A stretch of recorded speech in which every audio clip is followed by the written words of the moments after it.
अस्सलाम वालेकुम एवरीवन, मैं हूं मोहम्मद तलहा। आप लोग देख रहे हैं तलहा स्पेस एकेडमी। आज जो है प्रैक्टिकल सेंटर के कॉम्प्रिहेंसिव एग्जामिनेशन 2022 के सेकेंड ईयर मैथमेटिक्स के पेपर को सॉल्व करेंगे। सॉल्व बेसिकली हम लोग एमसीक्यूज़ को करेंगे क्योंकि बाकी की तैयारी फिर भी आसानी से हो जाती है। एमसीक्यूज़ की तैयारी में प्रॉब्लम आती है और अब जाहिर सी बात है 40 एमसीक्यूज़ हैं सेकेंड ईयर मैथमेटिक्स के अंदर। तो ठीक है, बिना टाइम वेस्ट किए स्टार्ट करते हैं फिर क्वेश्चन 1। तो लिखा हुआ है, अगर थोड़ा सा धुंधला हो तो भाई अब क्या करें, मुझे यही पिक्चर मिल रही है। अगर आप लोग मुझे पिक्चर सेंड कर रहे हो पेपर्स की तो कोशिश करो कि वो बिल्कुल क्लियर हो ताकि अपलोड होने के बाद बाकी स्टूडेंट्स को ही फ़ायदा हो। लेकिन फिर मैं पढ़ देता हूँ, कुछ कन्फ्यूजन हो तो क्लियर हो जाएगी। The centroid divides each median in the ratio. जो सेंट्रॉइड होता है बेसिकली वो डिवाइड करता है हर मीडियन को एक रेशो में, और वो रेशो होता है 1:2। कभी भी अगर मीडियन बनता है तो मीडियन जब भी डिवाइड करेगा, ठीक है ना, अगर यहाँ से मीडियन बनता है, फिर यहाँ से मीडियन बन रहा है, फिर इसका मिड यहाँ पे बन रहा है, तो ये हमेशा जो डिवाइड करता है वो डिवाइड करता है 1:2 के अंदर। ठीक है, फिगर से हो ना हो लेकिन ये बात याद रखनी है। ओके, अगर एफ ऑफ एक्स बराबर है sine x plus cos x is an, ये कौन सा फंक्शन है? इवन फंक्शन है कि ऑड फंक्शन है, ये हमें बताना है, या इवन भी नहीं है ऑड भी नहीं है। Sine x plus cos x, तो देखिए कोई भी फंक्शन इवन कब होता है? इवन कब होता है? जब हम एफ ऑफ एक्स पुट करें, माइनस का एक्स पुट करें और आंसर वही आ जाए जो एफ ऑफ एक्स का आंसर था, तो हम ये कहते हैं कि वो इवन हो जाता है। ठीक है ना। और अगर मैं एफ एक्स की जगह पे माइनस का एक्स पुट करता हूँ और आंसर आ जाता है minus of F of x, तो वो बन जाता है ऑड। और अगर दोनों ही ना हो तो इसका मतलब वो क्या बन जाता है? वो बन जाता है ना ही इवन ना ही ऑड। फिलहाल जो हमारे पास फंक्शन है वो फंक्शन है sine x plus cos x. अगर मैं यहाँ पे पुट कर देता हूँ, लेट से मैं यहाँ पे पुट करता हूँ माइनस का एक्स, तो ये हो जाएगा साइन माइनस का एक्स प्लस कॉस माइनस का एक्स। ठीक है। अच्छा, साइन माइनस का एक्स बराबर होता है माइनस के साइन एक्स के, और कॉस के साथ माइनस आए कोई फर्क नहीं पड़ता, तो ये प्लस में ही आएगा। अब ये ना तो एक्चुअल फंक्शन के बराबर आ रहा है ना ही उस फंक्शन के नेगेटिव के बराबर आ रहा है। अगर दोनों माइनस होते तो माइनस कॉमन लेके उसके नेगेटिव के बराबर आ सकता था। तो sine x plus cos x ना ही इवन फंक्शन है ना ही ऑड फंक्शन है। दैट्स वाई करेक्ट आंसर होगा neither even nor odd. Number 3, integral है, ऊपर एफ डैश एक्स लिखा हुआ है, नीचे लिखा हुआ है एफ ऑफ एक्स और डी एक्स। तो देखो ये एक सिंपल सी प्रॉपर्टी है, अगर नीचे का डेरिवेटिव ऊपर आ जाए तो हम क्या करते हैं? मैं सिंपल से लफ्जों में यही बताता हूँ। अगर नीचे का डेरिवेटिव ऊपर आ जाए तो सीधा सीधा हम उसके साथ ln लगा देते हैं, तो हमारा आंसर होगा ln f of x plus C. अगर नीचे का डेरिवेटिव ऊपर आ जाए तो हम सिर्फ और सिर्फ क्या करते हैं, जैसे मिसाल तौर पे ये आ जाए तो इसका जो इंटीग्रल होता है वो बेसिकली किसके बराबर होता है? वो बराबर होता है ln x प्लस सी के, क्योंकि नीचे का डेरिवेटिव ऊपर आ गया। नंबर 4, इंटीग्रल है 2x और 1 प्लस एक्स स्क्वायर और dx जो है लिखा हुआ है, और हमें मालूम करना है इसका इंटीग्रल कितना आएगा। तो चलिए सॉल्व करके समझाता हूँ इसको, क्वेश्चन नंबर 4 को। क्वेश्चन नंबर 4 इंटीग्रेट कर रहे हैं और लिखा हुआ है ऊपर 2x, नीचे लिखा है 1 प्लस एक्स स्क्वायर, साथ में आ गया dx। तो एक छोटा सा काम ये करना है कि हम इसको सपोज करेंगे, नीचे जो फंक्शन लिखा हुआ है लेट u सपोज कर लो 1 प्लस एक्स स्क्वायर के बराबर। जिसको सपोज करते हैं उसका डेरिवेटिव लाजमी लेते हैं, तो differentiating with respect to x ये हो जाएगा du ओवर dx।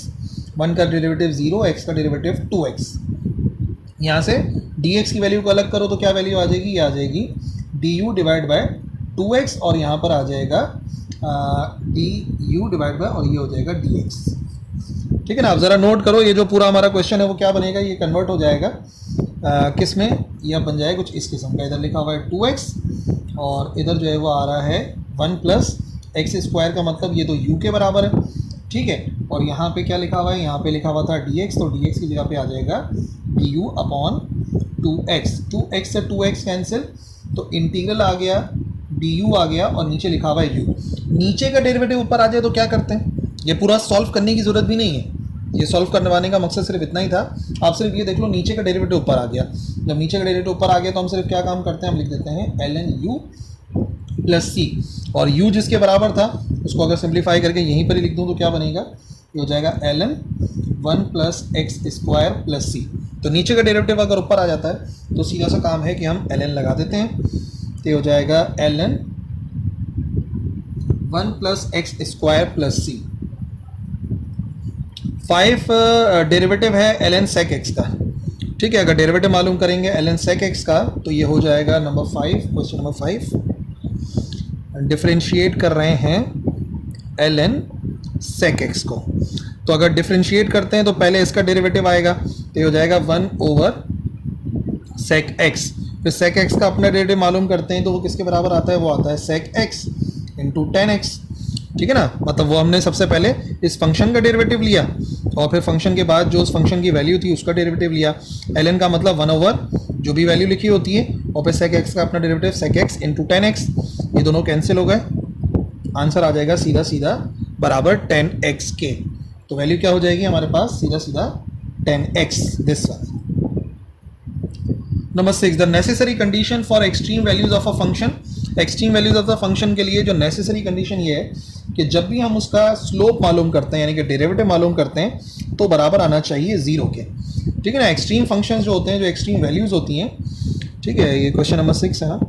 अगर कभी भी हमें एक्सट्रीम वैल्यूज मालूम करनी है ना किसी भी ग्राफ की, फॉर एग्जांपल एक्सट्रीम वैल्यू मालूम करनी है इस जगह पे, ये है ना एक्सट्रीम वैल्यूज, ये है, ये एक्सट्रीम वैल्यूज है। तो एक्सट्रीम वैल्यू के ऊपर जब भी हम कोई टेंजेंट ड्रॉ करते हैं तो उस टेंजेंट का जो स्लोप है वो बराबर आता है 0 के। और स्लोप का मतलब क्या हो गया, f डैश ऑफ x, यानी कि डेरिवेटिव किसके बराबर आता है, 0 के। ये सिर्फ यहाँ पॉसिबल होता है या यहाँ पॉसिबल होता है, बाकी कहीं भी बनाओगे तो स्लोप कुछ ना कुछ पाया जाता है टेंजेंट का। ठीक है, लॉजिक समझा दी, और शॉर्टकट तो ऑलरेडी मैंने बता दिया, बस इसको याद करना है। अच्छा जी, डेरिवेटिव लिखा हुआ है ln और e के साथ लिखा हुआ है x square, ln e x square. अब देखो ln और e कभी भी साथ में नहीं आते, ln से e हमेशा कैंसिल होता है, यानी बेसिकली ये सीधा सीधा बचेगा क्या, ये बचेगा derivative of x square. x square का डेरिवेटिव करेंगे तो सीधा सीधा 2x के बराबर आएगा, ये बनेगा। ln और e साथ में नहीं आते, इसको आपने जहन में रखना है। ln और e एक दूसरे को कैंसिल कर देते हैं, ln e कैंसिल करके सिर्फ x स्क्वायर फंक्शन बनेगा, x स्क्वायर का derivative 2x। Question number 8, if eccentricity is 1 then conic is n। अगर एसेंट्रिसिटी 1 के बराबर होती है तो कोनिक क्या बनता है, याद रखो, अगर एसेंट्रिसिटी 1 के बराबर है तो कोनिक बनता है पैराबोला। अगर एसेंट्रिसिटी आती है लेस देन 1 तो एलिप्स बनता है, ग्रेटर देन 1 आता है तो हाइपरबोला बन जाता है। तो यहाँ पे तो सीधी सीधी बात इन्होंने पूछी है, एसेंट्रिसिटी 1 है। अच्छा जी, n बराबर नहीं है माइनस में, -1 के बराबर नहीं है, और लिखा हुआ है integral of f of x। ठीक है ना, लिखा हुआ है integral of f of x to the power n, और उसी के साथ मल्टीप्लाई में f डैश ऑफ x लिखा हुआ है, साथ में लिखा हुआ है dx। तो कह रहे हैं ये चीज़ किसके बराबर है। तो याद रखो, कभी भी कोई फंक्शन लिखा होता है और उस फंक्शन का डेरिवेटिव उसके बराबर में लिखा होता है, तो जब भी किसी फंक्शन का डेरिवेटिव उसके बराबर में होता है तो हम क्या करते हैं, उसकी पावर में एक प्लस करते हैं और उसी से डिवाइड कराते हैं, और प्लस ही तो आता ही इंटीग्रेशन में। तो ये हो जाएगा f of x n plus 1, f of x n plus 1 divide by n plus 1, ये लिखा हुआ है, n प्लस 1 लिखा हुआ है, ये लिखा हुआ है f of x n plus 1, और साथ में आ जाएगा प्लस c, ये माइनस है तो ये गलत हो जाएगा, ये वाला आंसर करेक्ट है। किसी भी फंक्शन का डेरिवेटिव अगर उसके बराबर में लिखा हुआ हो तो इंटीग्रल मालूम करते हुए जो पावर रूल हम लगाते हैं, पावर में एक प्लस कर देते हैं और उसी पावर से डिवाइड कर देते हैं। अच्छा जी, 10 पर आ रहा है लिमिट मालूम करेंगे तो देखो ऊपर a square minus B square का फॉर्मूला अप्लाई हो रहा है, तो और लिमिट क्या है, x अप्रोच कर रहा है 3 को, तो ये क्या वैल्यू बनेगी, ये हो जाएगा x plus 3, a plus B, A minus B का फॉर्मूला लगाया तो हो गया x माइनस 3, और नीचे ऑलरेडी लिखा हुआ है x माइनस 3। x माइनस 3 से x माइनस 3 कैंसिल, तो सीधा सीधा हमारे पास क्या लिमिट बनेगी, लिमिट बनेगी x अप्रोचेस टू 3 और x प्लस 3। अगर लिमिट अप्लाई करेंगे तो लिमिट अप्लाई करने का मतलब ये कि x की जगह पे 3 पुट करेंगे, ये क्या बनेगा, ये बनेगा 3 प्लस 3, और 3 प्लस 3 आपको पता है बराबर होता है 6 के, this one. Number 11, if two or more straight lines meet at a point they are said to be। अगर दो स्ट्रेट या दो से ज़्यादा पैरेलल स्ट्रेट लाइंस एक दूसरे को मीट करती हैं, कोइंसाइड करती हैं, तो वो लाइंस पैरेलल नहीं हो सकती, परपेंडिकुलर में ज़रूरी नहीं है, उन्हें कहते हैं कॉन्करेंट। कॉन्करेंट जो है वो हमेशा एक पॉइंट पे मीट करती हैं। Number 12, the distance of a point 5,7 from y axis is. तो देखिए जो कोऑर्डिनेट होते हैं ना 5,7 इस तरीके से लिखा हुआ है, चलो अलग से बता ही देता हूँ। क्वेश्चन नंबर 12 है ये। फॉर एग्जाम्पल अगर एक पॉइंट यहाँ पे P दिया हुआ है और ये लिखा हुआ है 5,7, 7 ही था ना, 5,7। अब ये पूछ रहे हैं वाई एक्सिस से कितना फासला है। तो देखो ये जो 5 लिखा होता है ना, 5 का मतलब होता है कहाँ से कहाँ तक का डिस्टेंस। 5 का मतलब होता है इधर से इधर तक का डिस्टेंस। ये वाला डिस्टेंस जो है वो कितना है, 5 है, इतना वाला। और जो इसकी हाइट है वो कितनी है, वो है 7। तो बेसिकली ये होता है distance from x axis, x axis से फासला। एक्स एक्सिस ये है ना, तो इससे कितना ऊपर है, वो 7 है। और ये जो फासला होता है ये किससे होता है, ये वाई एक्सिस से फासला होता है। कंफ्यूज नहीं होना, जो बात मैं कह रहा हूँ उसको ज़रा गौर से सुनो। ये एक्स कंपोनेंट होता है, ये वाई कंपोनेंट होता है, करेक्ट बात है। लेकिन हम ये भी कह सकते हैं कि ये जो 5 फासला है वो ये है ना, इधर से इधर तक का, तो वो वाई एक्सिस से ही तो नाप रहे हैं। और ये वाला फासला नीचे से ऊपर नाप रहे हैं, यानी कि एक्स एक्सिस से नाप रहे हैं। अब क्वेश्चन में क्या लिखा हुआ है, क्वेश्चन में लिखा हुआ है the distance of point from Y axis. तो जो एक्स का फासला होता है वो वाई से होता है, यानी कि करेक्ट आंसर होगा हमारे पास 5 के बराबर। नंबर 13, दो लाइंस जो कि रिप्रेजेंट हो रही हैं, X square plus 2hxy plus by square is equal to 0 will be perpendicular. तो सीधी शर्त है, अगर a प्लस बी किया जाए और वो बराबर आ जाए 0 के, तो वो लाइन जो है वो एक दूसरे के परपेंडिकुलर होती हैं। Number 14, if B square is equal to A square 1 minus E square then the conic is. अब देखो समझने वाली बात है, अगर मैं इसको मल्टीप्लाई भी करा दूं तो हो जाएगा B square is equal to A square minus A square E square. A square E square basically किसको शो करता है, सी को। तो बी स्क्वायर बराबर आएगा ए का स्क्वायर माइनस सी का स्क्वायर। बात यह है कि ये वो कोनिक है जिसमें ए की वैल्यू हमेशा बड़ी होती है बी के लिहाज से, और वो कोनिक जिसमें ए की वैल्यू हमेशा बड़ी होती है बी के लिहाज से, या ऐसा कर लो कि ए हासिल कर सकते हैं बी स्क्वायर प्लस सी स्क्वायर करके, वो कहलाता है इलिप्स। ये फार्मूला बेसिकली इलिप्स में अप्लाई होता है। और अगर जो उसकी बात की जाए अपना हाइपरबोला की, तो हाइपरबोला में सी स्क्वायर एक बड़ी वैल्यू होती है, ठीक है ना, वो सी स्क्वायर बड़ी वैल्यू होती है, और वो तब आता है जब हम ए स्क्वायर में बी स्क्वायर को ऐड कर देते हैं। Radius of circle, this is, इस सर्किल का रेडियस कितना है, तो रेडियस का फॉर्मूला इस्तेमाल करेंगे सीधा सीधा। नंबर 15, रेडियस का फॉर्मूला होता है G square plus F square minus का सी, और इसका रूट मालूम करेंगे। जी की वैल्यू कहाँ से मिलेगी, जी की वैल्यू यहाँ से मिलेगी डिवाइड बाय 2 करके। तो क्या जी की वैल्यू बनेगी इधर, ये हो जाएगा माइनस का 2 और ये हो जाएगा प्लस का 4। तो 2 और 4 है, 2 और 4, और सी जो है वो 8 है, 2 4 8, 2 4 माइनस का 2 है बेसिकली, और 8, ठीक है। तो ये हो जाएगा 4 प्लस 16 माइनस का 8, यानी कि 16 माइनस 8 खुद किसके बराबर हो जाता है, ये खुद बराबर हो जाता है हमारे पास 8 के। तो 4 प्लस 8 कितना हो गया, अंडर रूट 12, और अंडर रूट 12 होगा this one. Question number 16, if two vectors A और B such that A dot B बराबर है 0 के, तो वो वेक्टर्स होते हैं परपेंडिकुलर। जब दो वेक्टर्स परपेंडिकुलर होते हैं तो उनका डॉट प्रोडक्ट जो है वो 0 के बराबर आता है, सीधी सी कंडीशन है। Number 17, sine 90 degrees tan x dx, integrate करना है। साइन 90 1 के बराबर होता है, इसे छोड़ दो, सिर्फ tan x बचेगा। तो बेसिकली लिखा होगा इंटीग्रल किस चीज़ का मालूम करना है, tan x और with respect to x। Sine 90 1 होता है तो उसको छोड़ दो। तो tan x का इंटीग्रल क्या होता है, tan x का इंटीग्रल होता है sec स्क्वायर x,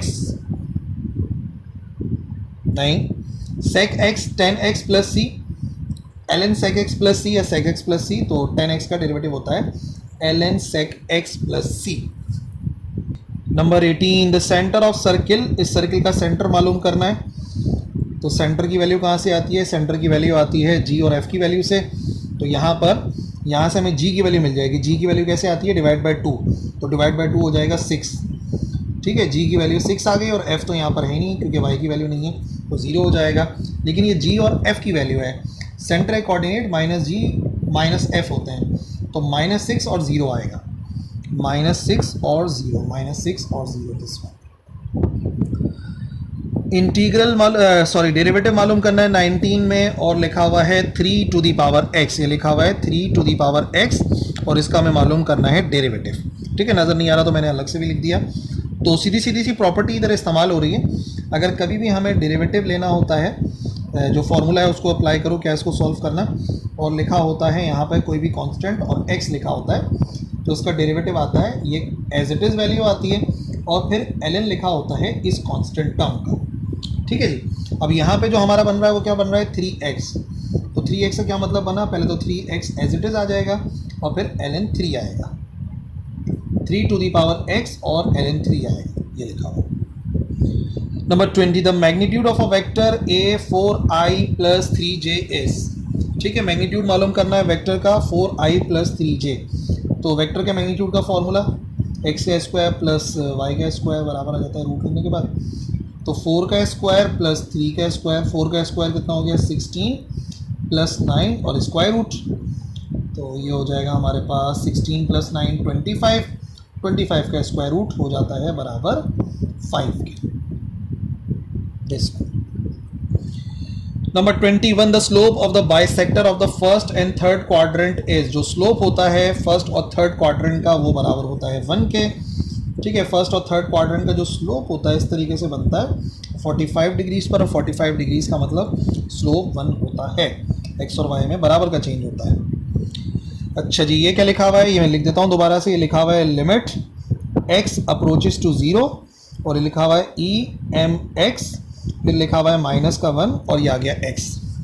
अब प्रॉपर्टी बनाने के लिए हमें क्या करना पड़ेगा, हमें मल्टीप्लाई और डिवाइड करना पड़ेगा m से, ताकि हम प्रॉपर्टी अप्लाई कर सकें। तो ये हो जाएगा EMX -1, ये मल्टीप्लाई वाला m आ गया और ये डिवाइड वाला m आ गया। बाकी लिमिट वाली कहानी वही है, तो उस पर ज़्यादा ध्यान नहीं दो।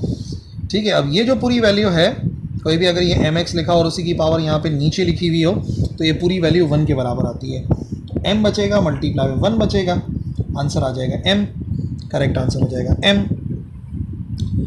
ठीक है जी, अब ये क्या लिखा हुआ है, बहुत ही धुंधला हो रहा है, d/dx और e लिखा हुआ है पावर साइन x लिखा हुआ है, तो लिखा हुआ है e to the power sine x और d/dx, इसका डेरिवेटिव मालूम करना है।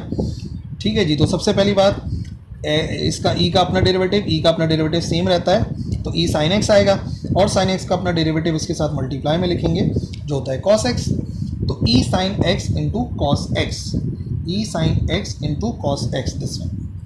और अगर इतना शॉर्टकट नहीं समझ में आ रहा तो पूरा प्रोसेस करना पड़ेगा, बट MCQs में यही बात तो आपको सिखानी है कि इस काम को हम कितना जल्दी कर सकते हैं। 24, फंक्शन f ऑफ x है और मैक्सिमम होता है जब x = a इफ़, जब उसका मैक्सिमम के लिए डबल डेरिवेटिव लेस देन 0 होना चाहिए, मैक्सिमम के लिए डबल डेरिवेटिव लेस देन 0 होना चाहिए, मिनिमा के लिए डबल डेरिवेटिव ग्रेटर देन 0 होना चाहिए, बाकी कंडीशन बेकार है।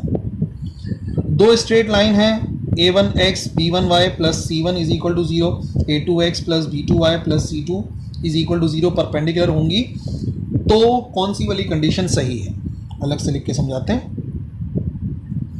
क्वेश्चन नंबर 25, एक लिखा हुआ है a1x, a1x plus b1y plus c1 = 0, दूसरा लिखा हुआ है a2x plus b2y plus c2 = 0, ऐसे लिखा हुआ है, करेक्ट। अब ये कह रहे हैं कि परपेंडिकुलर है, परपेंडिकुलर का मतलब इनका जो स्लोप होगा वो एक दूसरे का नेगेटिव रेसिप्रोकल होगा। इसका स्लोप निकालेंगे तो स्लोप निकालने के लिए y को अलग करते हैं, y को अलग करेंगे तो क्या बनेगा, y को अलग करेंगे तो ये बनेगा, पहले b1y लिखा छोड़ देता हूँ इधर, a1x माइनस का आ जाएगा और माइनस का c1 आ जाएगा। ठीक है, दोनों तरफ जाके माइनस हो गए, y की वैल्यू निकालेंगे तो ये हो जाएगा माइनस का a1 b1x माइनस का c1 ओवर b1, ये बेसिकली स्लोप होता है। तो इसका मतलब हमारे पास m1 कितना आ गया, m1 आ गया माइनस का a1 over b1। As it is यहाँ का स्लोप जब निकालोगे तो सारे स्टेप्स कर लो, वीडियो को रोक के चाहो तो, इधर का जो बनेगा वो बनेगा y = क्या बनेगा, माइनस का a2x माइनस का c2, और फिर साथ में क्या लिखा हुआ था, साथ में लिखा हुआ था इसके b2, ये इधर भी आ जाएगा b2 और इधर भी आ जाएगा b2। इसका स्लोप कितना बनेगा, इसका स्लोप बनेगा हमारे पास माइनस का a2 ओवर b2। कंडीशन के मुताबिक ये दोनों एक दूसरे के नेगेटिव रेसिप्रोकल होंगे, तो m1 डॉट m2 हमेशा माइनस के 1 के बराबर आएगा, तो m1 इंटू m2 ये आ गया माइनस का a1 over b1 into m2 की वैल्यू माइनस का a2 ओवर b2 = -1। ठीक है, माइनस माइनस प्लस हो गया। अभी क्या हो जाएगा हमारे पास, ये हो जाएगा हमारे पास A1 A2, यहाँ पे आ जाएगा B1 B2 is equal to -1। अब हमें रीअरेंज करना है। इन्होंने कैसे रीअरेंज करा हुआ है, इन्होंने रीअरेंज करा हुआ है A B एक साथ किए हुए हैं ना, कुछ डिवाइड में नहीं होना चाहिए। तो ठीक है, हम भी डिवाइड में नहीं रखेंगे, हम भी डिवाइड में रखें। तो ये हो जाएगा A1 और A2 और इधर आ जाएगा माइनस का B1 और B2। क्या ऐसा ऑप्शन है? सबसे पहले तो इसको देखो, A1 A2 और B1 B2। सबसे पहले इसको देखो, A1 A2 B1 B2, A1 A2 B1 B2, ये आ गया, प्लस हो गया ना, इस माइनस की जगह इस तरफ आके प्लस हो जाएगा, ये वैल्यू इधर आ जाएगी। A1 A2 plus B1 B2 is equal to 0। बाकी ये प्रॉपर्टी भी है, याद रखने को याद भी रख सकते हो, पर समझाना भी ज़रूरी था। Question number 26, the point of concurrency of altitude of the triangle is orthocentre कहलाता है। सीधा सीधा 27, ये जो लाइन है वो किसके परपेंडिकुलर है? तो जो काम मैंने अभी सिखाया था वो यहाँ पे दोबारा से करो। इसका स्लोप मालूम करोगे तो क्या बनेगा, ये इधर जाके माइनस का 2x हो जाएगा, 5 जाके डिवाइड हो जाएगा। इसका है माइनस का 2/5 इसका स्लोप। अब आप किसी दूसरे का स्लोप देख लो जिसका आंसर नेगेटिव रेसिप्रोकल होगा। इसमें से ये देख लो किसका आंसर 5/2 आ रहा है, प्लस का 5/2 आ रहा है। तो 5/2 लाने के लिए क्या करना पड़ेगा भैया, 5/2 लाने के लिए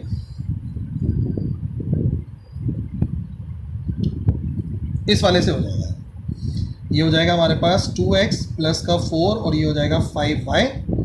ठीक है, और अब हमें किसकी वैल्यू अलग करनी है, हमें वैल्यू अलग करनी है y की। तो नहीं है, 2/5 हो गया। ये भी इधर से चेक करके देख लो, ये माइनस वाले को देखो, बल्कि माइनस वाला सही रहेगा। ये इधर जाके प्लस हो जाएगा, ओके, ये हो जाएगा 2y प्लस का, और फिर 2 इस तरफ आके डिवाइड हो जाएगा, ये हो जाएगा 5/2x दिस वन, ये है। ठीक है ना, बाकी खुद से सॉल्व भी कर लो, यही वाला आंसर है। अच्छा जी, e to the power 10x integral, और ये लिखा हुआ है sec स्क्वायर x dx। अगर किसी भी फंक्शन का डेरिवेटिव उसके साथ में लिखा हुआ तो हम उसको सीधा सीधा इंटीग्रेट कर सकते हैं। अगर किसी फंक्शन का, ये जो लिखा हुआ है ना 10x का डेरिवेटिव इसके साथ लिखा हुआ है तो हम इसको सीधा सीधा इंटीग्रेट कर सकते हैं। सीधा सीधा इंटीग्रेट करने का मतलब इसका यही आंसर आ जाएगा, e to the power 10x। e to the power 10x ये लिखा हुआ है, थोड़ा सा धुंधला है लेकिन ये सही है, e to the power 10x plus c। बाकी आप चाहो तो इसको सपोज करके भी सॉल्व कर सकते हैं, यही आएगा। 29, integral of ax plus b into dx। ठीक है जी, अब इंटीग्रेट तब कर सकते हैं जब उसका डेरिवेटिव बराबर में लिखा हुआ हो। डेरिवेटिव बराबर में, इसका डेरिवेटिव क्या आएगा, ax प्लस b का डेरिवेटिव क्या आएगा, इसका आंसर आएगा b का डेरिवेटिव हो जाएगा 0, इसका डेरिवेटिव आएगा a। तो उसको मल्टीप्लाई और डिवाइड में हम लिख देते हैं, ये हो जाएगा ax प्लस का b with respect to x। ठीक है जी, अब हम क्या कर सकते हैं, इसका डेरिवेटिव इसके बराबर में आ गया, ऊपर वाला a। अब हम सीधे सीधा पावर में एक ऐड कर सकते हैं और उसे डिवाइड कर सकते हैं, हो जाएगा ax प्लस का b और इसकी पावर हो जाएगी 2। ठीक है ना, इसकी पावर 1 है तो पावर 2 हो जाएगी, और डिवाइड में भी क्या आ जाएगा, डिवाइड में भी आ जाएगा 2। ये है हमारे पास आंसर। अब इसे ढूंढना है कि ये लिखा हुआ कहाँ है, ये यहाँ पे लिखा हुआ है 1/a लिखा हुआ है, ax प्लस b का स्क्वायर है और डिवाइड में भी 2 लिखा हुआ है, दिस वन, ये वाला आंसर है। क्वेश्चन 30, अगर y बराबर है इस वैल्यू के तो dy/dx किसके बराबर आएगा, ये हमें मालूम करना है, तो अलग से सॉल्व करना पड़ेगा इसको। 30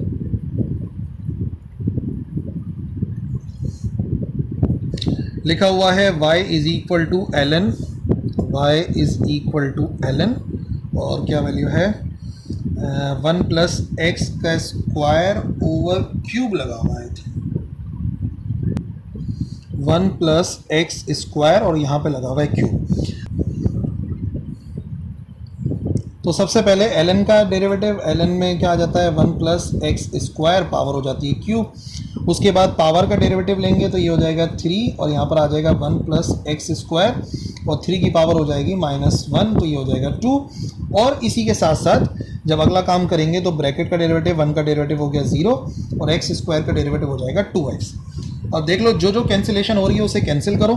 यहाँ पर ये हो गए स्क्वायर से इसकी 2 पावर्स कैंसिल हो गई, तो ऊपर क्या बचा, ऊपर आया 6x और नीचे बच गया 1 प्लस एक्स का स्क्वायर, ठीक है ना, दो पावर तो कैंसिल हो गई, तो 6x divide by 1 plus X square, 6x divide by 1 plus X square, this one. Number 31, the length of latus rectum of the parabola. तो पैराबोला की जो लेटस रेक्टम की लेंथ है वो बराबर होती है 4a की. ए वो होता है जो यहाँ पे लिखा हुआ होता है साथ में, तो 1 लिखा हुआ है, 1 इंटू 4 करेंगे, आंसर आ जाएगा 4. माइनस का 4 नहीं आएगा, length of latus rectum, length है लंबाई की, माइनस में कैसे पॉसिबल है. ठीक है जी, ये आ गया एफ ऑफ एक्स बराबर है tan इनवर्स 2x के, तो उसका डेरिवेटिव मालूम करना है हमें, tan इनवर्स 2x. 32, तो ये लिखा हुआ है हमारे पास जो फंक्शन है ना y इज इक्वल टू लिखा हुआ है tan इनवर्स, और क्या लिखा हुआ था साथ में, tan इनवर्स लिखा हुआ है 2x, tan इनवर्स 2x लिखा हुआ है. तो सबसे पहले tan इनवर्स का अपना डेरिवेटिव 1 ओवर 1 प्लस एक्स का स्क्वायर यानी कि 2x का स्क्वायर, और फिर इनटू जो एंगल है उसका अपना डेरिवेटिव, 2x का डेरिवेटिव 2 होता है, तो ये हो जाएगा 2 divide by 1 plus 4x square, 2 divide by 1 plus 4x square, 2 divide by 1 plus 4x square. If eccentricity is 2/3 then conic is N. तो देखो कोनिक के लिए सीधी सी बात ये है कि एसेंट्रिसिटी देखो 1 से बड़ी है, 1 से छोटी है कि 1 है, तो 2/3 1 से छोटा आंसर आएगा, 1 से छोटा आंसर आता है तो एसेंट्रिसिटी इलिप्स की होती है. अगर 1 होता तो पैराबोला होता, ज़्यादा होता तो हाइपरबोला का आंसर आता. 34, ये अपना बाय पार्ट्स में आपने देखा है, ये पूरा फंक्शन है इंटीग्रल ए एक्सपोनेंशियल ए एक्स, और फिर साथ में फंक्शन और प्लस उसी का डेरिवेटिव लिखा हुआ है, तो ये आंसर आता है वो फंक्शन, और साथ में ई ए एक्स आ जाता है, सीधा सीधा पार्शियल फ्रैक्शन में आखिर में हमने देखा था. ठीक है भाई, एक फंक्शन है उसकी रेंज है -1 से लेके 4 तक, और वो गिवन हो रहा है एक्स स्क्वायर से, तो बताइए एफ ऑफ -3 कितना होगा. तो एक बात आपने जहन में रखनी है, रेंज -1 से लेके 4 है. बहरहाल अगर मैं इसकी जगह -3 पुट करता हूँ तो -3 का स्क्वायर कितना आएगा, 9. अब आंसर तो 9 है, लेकिन ये जो इसकी जो रेंज है वो कहाँ से कहाँ तक की चल रही है, -1 से लेके 4 चल रही है, तो याद रखिए ये एग्जिस्ट नहीं करता. वैसे तो 9 आंसर आता, बट वो उसकी रेंज में ही नहीं है. 36, which one of the following is equation of ellipse. अच्छा जी, इलिप्स और सर्किल इक्वेशन में एक फ़र्क है, ये चलो सबको बताता हूँ. सर्किल के अंदर एक्स स्क्वायर होगा, वाई स्क्वायर होगा, और दोनों के जो कोफिशिएंट्स होंगे वो इक्वल होंगे. जैसे कि आप यहाँ पे देखो, यहाँ पे ही 1 है, यहाँ पे ही 1 है, ये सर्किल है. यहाँ पे भी 1 है, यहाँ पे ही 1 है, ये सर्किल है. यहाँ पे 25 है, यहाँ पे 25 है, ये सर्किल है. ओके, पहली बात. दूसरी बात ये कि इलिप्स के लिए क्या है, दोनों वैल्यूज़ डिफरेंट होंगी और बीच में प्लस का साइन होगा. दोनों वैल्यूज़ अनइक्वल होंगी और बीच में प्लस का साइन होगा, और अगर बीच में माइनस का साइन होगा तो वो इक्वेशन ऑफ इलिप्स के बजाय इक्वेशन ऑफ हाइपरबोला बन जाएगी. ठीक है जी, the equation of line with slope 5 and passing through the origin. अब देखो ये जो फॉर्मूला होता है ना, y is equal to mx plus C. c 0 हो जाता है, अगर ओरिजिन से पास होता है तो c की वैल्यू 0 हो जाती है, तो y is equal to mx हमें देखना है. ठीक है ना. और स्लोप का मतलब क्या हो गया, स्लोप का मतलब हो गया यहाँ पे 5 लिखा हुआ होना चाहिए x के साथ, y पॉजिटिव होना चाहिए. तो देखो y को अगर इधर भेजेंगे y पॉजिटिव हो जाएगा, x के साथ 5 आ जाएगा, x के साथ 5 वाहिद इस क्वेश्चन में आ रहा है, इस इक्वेशन में आ रहा है. 38, the pair of lines are, ये जो लाइंस हैं सबसे पहले चेक कर लेते हैं क्या ये परपेंडिकुलर है. परपेंडिकुलर की शर्त ये है कि a प्लस बी 0 आना चाहिए. ये a होता है, ठीक है, और ये b होता है. a प्लस बी इत्तफाक से 2 - 2, ये तो पहले ही वाला आंसर हो गया हमारा. 2 - 2 इज इक्वल टू 0, इसका मतलब ये लाइन परपेंडिकुलर है. पैरेलल होती है तो h स्क्वायर बराबर आता है a इंटू बी के, या माइनस का ab इज इक्वल टू 0 होता है. The critical number for F of x x square minus का 2x इज. क्रिटिकल नंबर या क्रिटिकल पॉइंट वो पॉइंट होता है कि डेरिवेटिव 0 आ जाए, तो बताइए x की वो वैल्यू जिस पे एफ ऑफ एक्स 0 आ जाए. एक्स स्क्वायर माइनस का 2x, कौन सा क्वेश्चन था ये, 39. y बराबर है या एफ ऑफ एक्स बराबर है एक्स स्क्वायर माइनस के 2x के. ठीक है जी, इसका डेरिवेटिव लेंगे तो ये हो जाएगा dy ओवर dx, इसका डेरिवेटिव हो जाएगा 2x माइनस का 2. अब कंडीशन ये क्रिटिकल पॉइंट के लिए कि डेरिवेटिव जो है वो 0 होना चाहिए, स्लोप 0 होना चाहिए. 2x माइनस 2, सबसे पहले इधर जाके प्लस 2 हो जाएगा, ये 2x हो जाएगा. x की वैल्यू निकालेंगे 2 डिवाइड बाई 2 यानी कि 1 आ जाएगा. क्रिटिकल पॉइंट 1 है, दिस वन. नंबर 3, सॉरी कौन सा हो गया, number 40। The vertex of parabola X square minus one is equal to क्या लिखा हुआ है 6y प्लस 2s। इस पैराबोला का वर्टेक्स मालूम करना है जिसमें ये सारी की सारी टर्म्स हैं। तो वर्टेक्स की वैल्यू कहाँ से मिलती है, वर्टेक्स की वैल्यू मिलती है जो एक्स स्क्वायर के साथ h और k की वैल्यू होती है ना, ये h की वैल्यू होती है, k की वैल्यू होती है। तो अगर कंपेयर करेंगे हम तो क्या बनेगा, ये हो जाएगा x माइनस एच, तो x माइनस एच, इससे कंपेयर कर रहा हूँ इससे।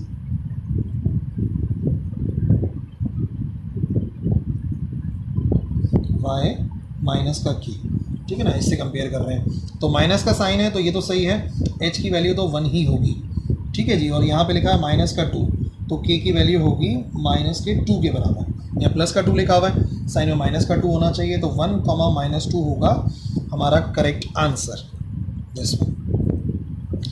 ठीक है जी, ये होगा सारे के सारे 40 MCQs, बहुत ही अच्छे MCQs हैं और आप भी इसकी बहुत अच्छे से तैयारी कीजिए। That is it for today. अल्लाह हाफिज़।